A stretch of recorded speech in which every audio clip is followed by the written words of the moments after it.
Good evening, everybody. It's Charlie, and welcome back to another video on the Chatting Leeds YouTube channel. Hope everyone has had a great Wednesday so far. Just before we get into today's video, make sure that you are smashing a like on the video. It really does help get the video out there to more people. Please subscribe to the channel if you are brand new. Hit the notification bell so that you're always aware of when I'm uploading and going live. And of course, get all of your thoughts and opinions into the comment section down below. All of the engagement on the video really helps get it out there. And make sure that you're checking out Josh Firth's links as well, the sponsor of the channel. His Etsy store and his Instagram are in the description, so make sure that you check him out as well. So then, guys, we are here to preview the big one, the epic clash between the top two in the Championship on Friday evening under the lights at Elland Road, as Leeds will be taking on Leicester. Absolutely massive game for both teams. It's a proper promotion 6-pointer. Is this with the added thing of Southampton got beat last night by Hull City at home, which was a massive result. Rotherham almost helped us out against Ipswich, but unfortunately they managed to snatch a late winner. But it's all good, as you know, Leeds United still remain in the top two on goal difference. We've got a far superior goal difference to Ipswich Town, so hopefully that can continue. Let's speak about Daniel Farke's press conference today. It was obviously sharing team news ahead of the game. Patrick Bamford, he's not 100% ruled out of this one, as they are going to assess him over the next 48 hours, but it is likely that he won't be involved. However, he didn't want to completely rule it out because anything can happen. Sam Byram is still out along with Pascal Struijk, and Pascal Struijk is a lot closer to getting back to fitness. And Jadon Anthony is part of the matchday squad after missing the last few games due to personal reasons. So that's the updated team news going into this one. So let's just get into the game in more detail then, how I think this game will go. I keep toying between two different opinions, and I think it's just because the Leeds fan in me is telling me that Leeds are going to do Leeds things. But I think this is slightly different this time. And again, I could be being naive and it could come back to bite me on the backside. I'm not saying that we'll easily beat Leicester by any stretch. They are top of the league for a reason. They've been really consistent all season, and Daniel Farke said that in his press conference today as well. But what he also said is that we need to carry on our own winning momentum. We've already beaten them this season at their own place, 1-0. A very good game from both sides that night. But I do feel like Leeds were slightly the better team on the night. I could be being biased, but that's just my opinion. But, under the lights, Elland Road, in front of our own fans, a chance to make it 9 wins in a row and to really, well, not solidify, but, just make a real statement to Ipswich and Southampton that we mean business.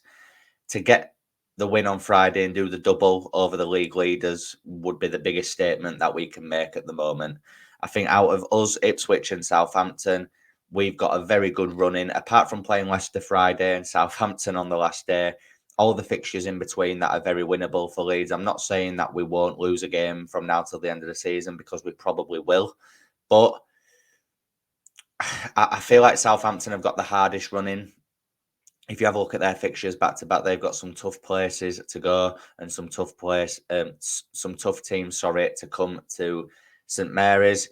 Ipswich have got a bit of their next few games are quite favourable for them, but they have got a bit of a run in for about 3 or 4 games where they are quite difficult. I do think Leeds United have got the easiest run in out of all 3 teams, which does give me confidence that we can gain automatic promotion. However, that opinion and that mindset could all change come 10 o'clock on Friday night at full time if we have got beat.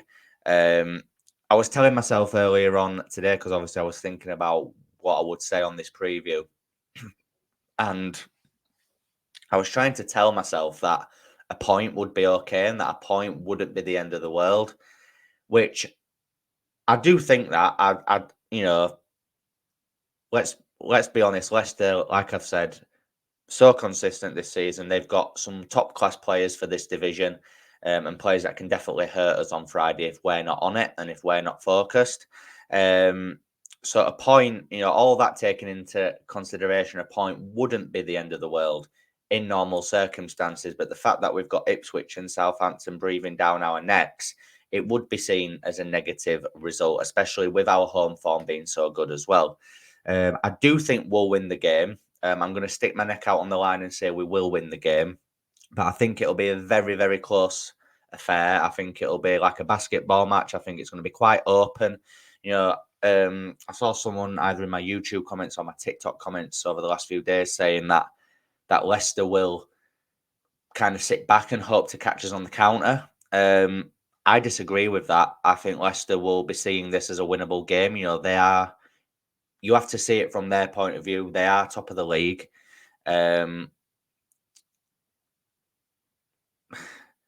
I just think we will win the game. But like I said, from their point of view, they're going to come into it thinking they can win this game. I think it's going to be tight. I think it's going to be a real tactical battle between Enzo Maresca, or as Michael Normanton on the Square Ball calls him, the bald fraud, and Daniel Farke. Now, look, like I said earlier, this is not going to be an easy win for Leeds. It's not. And they've got some key players, the likes of Dewsbury Hall, Jamie Vardy, Daka, Iheanacho, Ndidi, if he's back available. Their defence, Wout Faes, Vestergaard, James Justin, Pereira. They've got some really good players for the Championship. That's a Premier League squad, in my opinion. Harry Winks as well. It is. It's a Premier League squad, and I think whatever happens on Friday, they will go up automatically. Whatever happens. And Phil Hay asked Farke the question in the press conference, can we catch Leicester? Can we overtake them? And I think Farke said something along the lines of, if it's going to happen, it has to be over the next few games. I personally look, if we beat them, we're 6 points behind them. Do I think we'll catch them and win the league, even if we win on Friday? No. Again, want us to win this game more than anything. But do I think it means we'll win the league? No. But do I think it puts us in very good stead for that second spot? Yes, absolutely.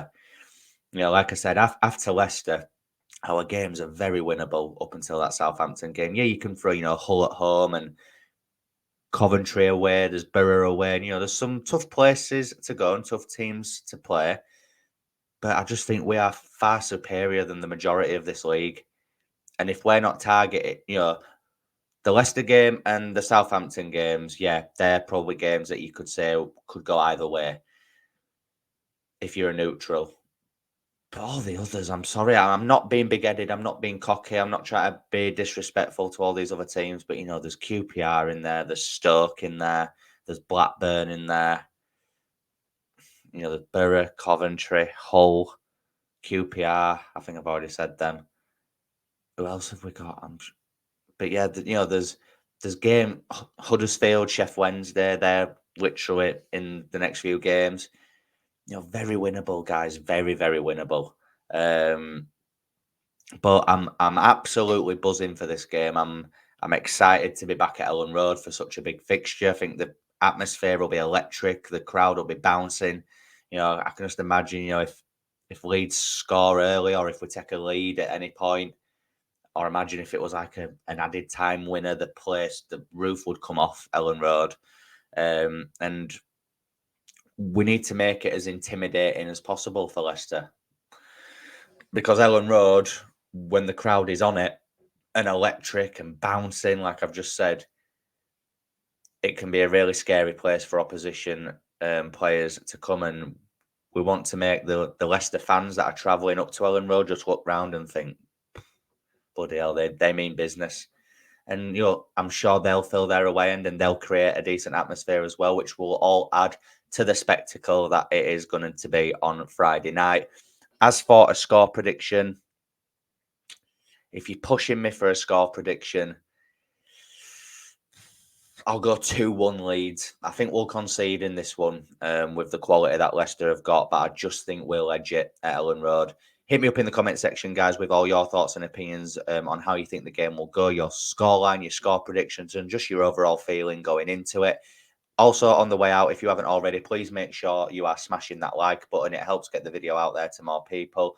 We are also on the road to 3,000 subscribers, guys. It is free to hit that subscribe button, and it really, really helps me out. So please smash the subscribe button and hit the notification bell so that you're always aware of when I'm uploading and going live. I may be back on the channel with another video tomorrow, but if not, guys, it'll probably be the last say on Saturday night now, guys, as obviously I will be going to the game straight after work on Friday. So yeah, make sure that you keep it locked at Chatting Leeds over the next few days. Plenty of content coming. Enjoy the rest of your evening, and I will see you in a bit. Cheers.